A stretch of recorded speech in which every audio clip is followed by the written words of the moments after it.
Hey friends, welcome to the channel, man. In this video, I want to give you the knots that I use all the time when I'm out working on shelters. Truth be told, it's probably going to come down to around 10 separate knots. So I'm not just going to show you how to actually tie them. I'm going to show you where to use them on various shelters and configurations the next time that you go out into the woods. Man, this is what this channel is all about. It's all about mastering our field craft and developing our tactical virtue. If that's what you're into as well, man, let's go ahead and subscribe to the channel, click the notification bell. We can keep this conversation rolling. Right, team, so in this video, I want to show you quite a few different knots and lashes that you can put in your kit bag, and actually when and where and how and why to use them for some different shelter configurations. Whether or not we're trying to hang a ridge line, set up a bipod, hang up a pack, throw up a bear line, put up a rain fly, all kinds of stuff coming at you. Let's get this thing going.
Right, so what we're gonna do is we're gonna start up by hanging our pack. We don't want our pack sitting on the ground if we can avoid it. Too many bugs and critters and wetting this thing, all kinds of nasty stuff on the ground. So we wanna kind of try to get this up. There's a couple easy knots to get this done, that way you can put this in your kit bag. And the very first knot that we need to tie is a bowline. One is on this side of the configuration, and this side is a Marinspike hitch. So we'll go ahead and tie this bowline up first. So all we need to do is just take our rope or cordage, whatever we're gonna use. You're gonna see 550 cord here. You're gonna see some bank line in my configurations here as well. And you're gonna want to come in about 4 to 6 inches from the end of your rope and just make a loop. You notice it's going to cross over like this, and then now what I need to do is take this working end and go up through that hole, around, and then back down, and that's what we got here. That is a bowline. Easy peasy, right?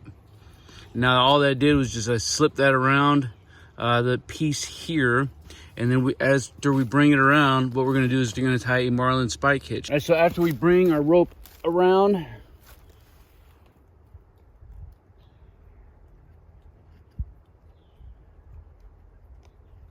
all we want to do to tie this Marinspike hitch is take and make a loop going towards the direction that we're going to draw attention to, and we know we want to draw attention towards the stick.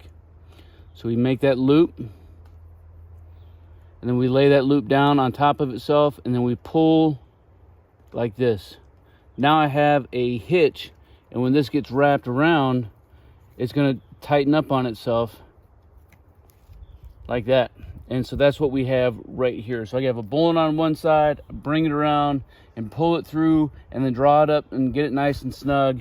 And that's how this is going to stay up nice and tight for you. And then super easy to come out.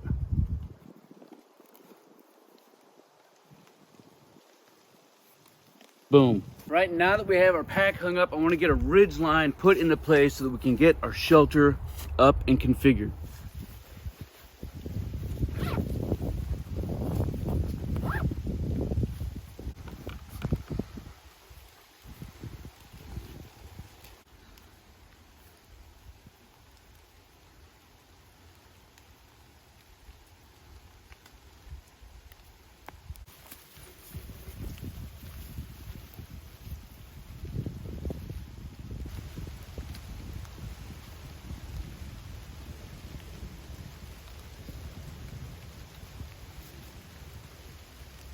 It actually begins over here on the tree that I want to start with. Again, I just have a bowline, and then all I did was I brought my rope around and I made a loop as such, and then I put that doggle right in that loop. Now when I go to pull on it, it's going to stay in place, but when I'm done and I'm ready to pack this thing up, I can just take this doggle out and it'll come right apart.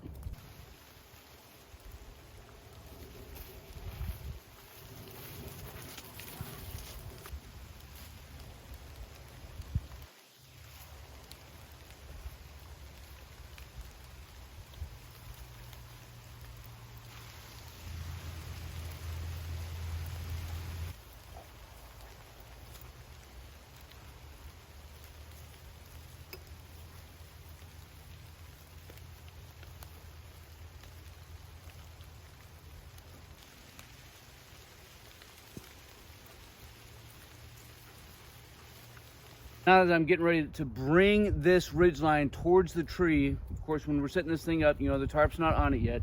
I tie a Marinspike hitch again. The reason I love this is it's easy to come apart, as we've already demonstrated.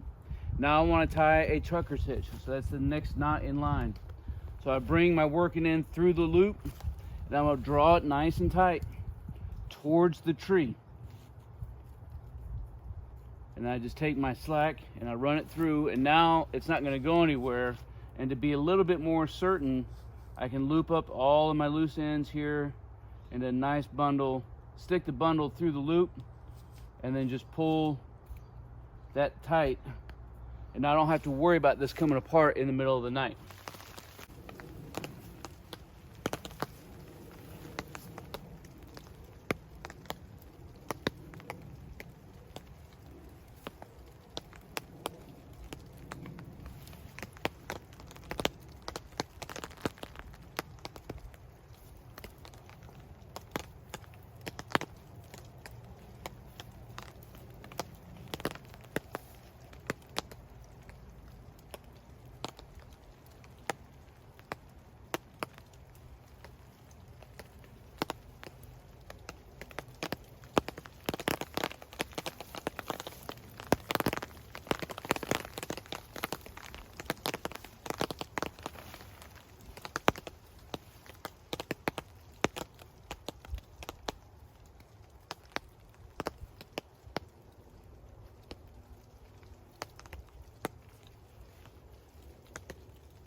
Right, so I'm getting these doggles put together. All I did was I used what's called a fisherman's knot, and that's, you could use any kind of knot that you wanted to, really. You could use an overhand knot. I just needed to make a loop with a short piece of rope like this, but instead of using just an overhand knot, maybe it's because I'm a knot snob, if I can learn how to talk. So all we're gonna do here to make a fisherman's knot is take one end of my rope around and tie an overhand knot, just flip it around, and then tie an overhand knot. And then when I draw this together, it's going to bind on itself like this, right? Nice and loose, and then tight. And then there we go, and it's not going to come loose at all. Now I have a loop that I can use for any number of things. When I can pull it through, and basically now I'm tying a lark's head, right? So if I bring it around an object and I bring it through, now I have a lark's head that's being secured here, and I can take this off. I can use it to tie to a stake. To draw it tight. I can bring it around and secure some pegs, whatever the case is.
Right, next up, I do have a bowline here, and this is how I'm going to keep this ridgeline nice and tight moving towards here. It's going to keep it from moving. So I have a bowline tied here to keep that configured nice and tight. And over here, what we have essentially is you could call this a couple different knots. It is essentially a lark's head, it is a Prussik, and it is a taut line. So in the configuration I have here, it is a taut line, but all these three knots, the lark's head, the Prussik, and the taut line, all use the same style of weavings in order to keep this from sliding this way. I can bring all of my tension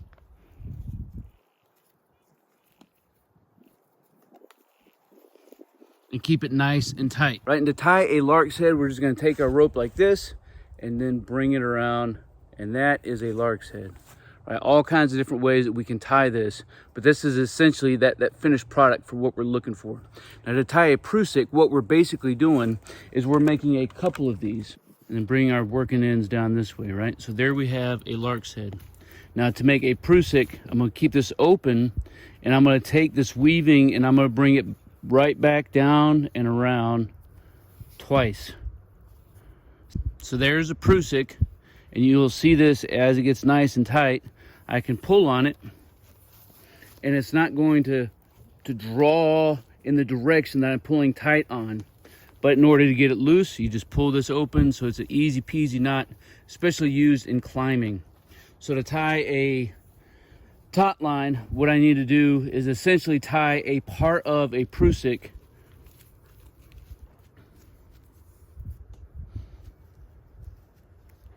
keep our ends, keep it nice and loose here, so that way we can work with it, get it nice and tight. Just roll, weave, keep everything, all our ends prettified here. You can see I can pull on this and it's not going to pull. Same thing, I can pull this way and it's not going to pull. So I can draw this tight. And so you can imagine that this line is here, and I can bring this tight, and it's going to draw this system and keep it nice and secured.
Right, and everybody needs a little bit of extra rain protection, some kind of a fly overhead.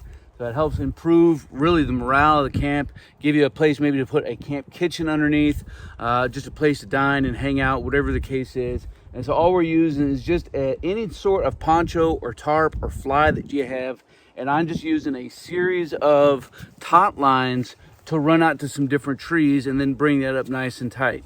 So easy peasy on this one as well.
Right, in getting our bear bag hung up, whether we're talking about food or you want to use this as a means of securing your pack up off the ground, whatever it is, we have a load, we want to get it off the ground, away from animals and away from critters. So all that we're going to do is to use an end of the line bowline, wrap it around a carabiner, put the carabiner and secure that to our peg or a pack, whatever it is that we're going to hang, and then we're going to draw it up and secure it to the tree. In this case, again, I'm just using a trucker's knot, but you could use a clove hitch, you could use a trucker's knot, you hot line, you could use a bob knot. It doesn't even stinking matter. That's how we're going to go ahead and secure our bear bag up high, up off the ground.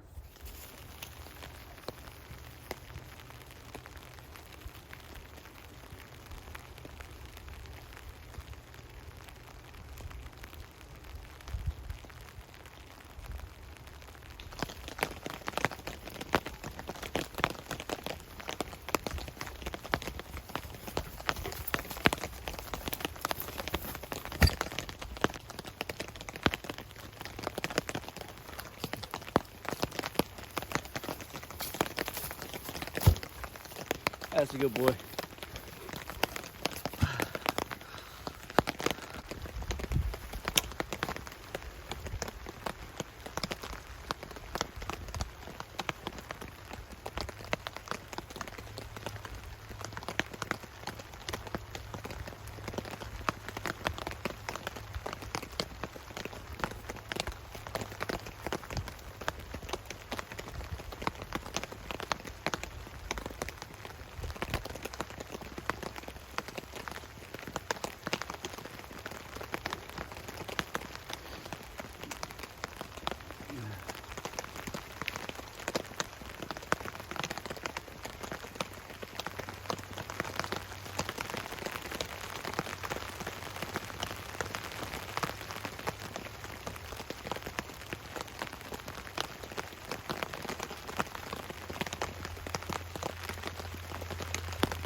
All right, so by now you're starting to see that we're using a couple different knots on a lot of different configurations. Right, and so the next knot that I'll show you is going to be the arbor knot.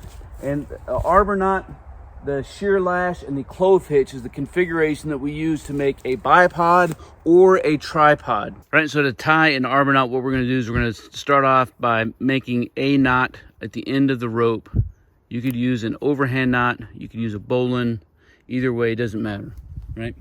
And then we'll take our rope and we're going to work it around like this. Now all I have to do is make an overhand knot by bringing this working in around the rope and then tying an overhand knot on itself. So this is the end that we're working with. I need to tie an overhand knot again around this, but I need to bring it around this rope. Now I can draw it up nice and tight. And it's probably the easiest and fastest way to secure a rope to a pole or another object. And now that we had the arbor knot secured, I need to do a shear lash by doing a series of wraps around the poles and then some fraps to help tighten up those wraps. And I'm gonna tie a clove hitch to secure it. Now you could tie a clove hitch to start off a shear lash, or you could tie an arbor knot, you could tie whatever it is that you want to tie. But that last knot, you really want it and need it to be a clove hitch to keep it secured. And to tie a clove hitch, we're just going to take our rope around and make an X like this. So I have an X, and I'm going to take that working in again, and I'm going to bring it underneath both and draw it up nice and tight. And it kind of binds on itself. And that's why you want to use this to finish off your shear lash or tripod lash.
Team, I hope you enjoyed the content of the video, trying to show a little bit of practical application for when, where, and how to use some different knots that you can put in your kit bag the next time you're moving out to build some shelters, to make some flies, or to get a bear bag up off the ground. One of these days I'm gonna learn how to talk and Riggs is just chilling on the ground.